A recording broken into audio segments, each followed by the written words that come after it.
तमस आयतना आयतनवान् भवति योपामायतनं वेद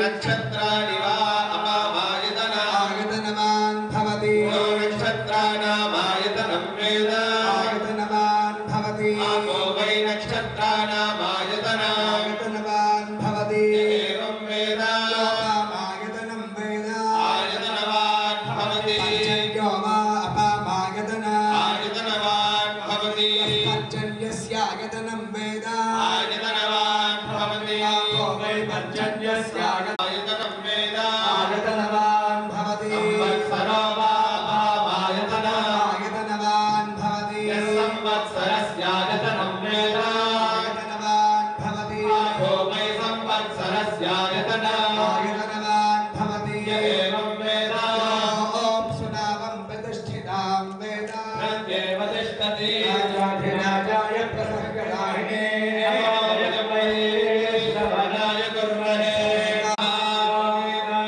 स्वरः प्रोक्तो वेदान्ते शरीरस्य यः परस्य महेश्वरः पयामि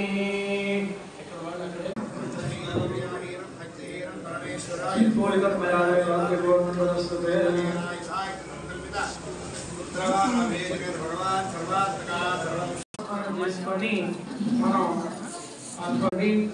శ్రీ సూక్త పారాయణ అదేవిధంగా పరివార దేవతా హోమాలు ఆవాహిత దేవతా హోమాలు అన్ని కూడా జరుగుతాయి.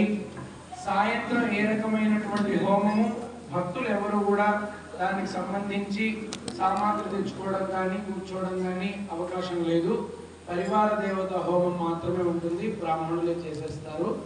అది తర్వాత విశేషంగా ఈ యాగంలో భాగంగా షోడశ మహాలక్ష్మీ దేవత పూజ అని చేస్తున్నాము.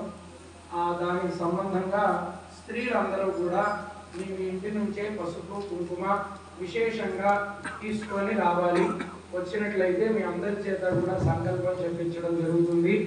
సంకల్పం చెప్పుకున్న తరువాత కుంకుమార్చన కార్యక్రమం ఉంటుంది. లక్ష్మీ అమ్మవారికి సంబంధించినటువంటి కొన్ని మంత్రాలతో అదేవిధంగా లలితా సహస్రనామంతో మనకి కుంకుమార్చన చేసుకున్న తర్వాత నిన్న సాయంత్రం లాగే వేదోక్త మంత్రపుష్పము అదేవిధంగా చతుర్వేద స్వస్తి అన్నప్రసాదము అనేటటువంటిది ఉంటుంది.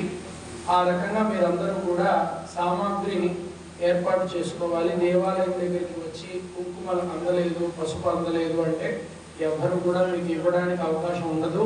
అందరూ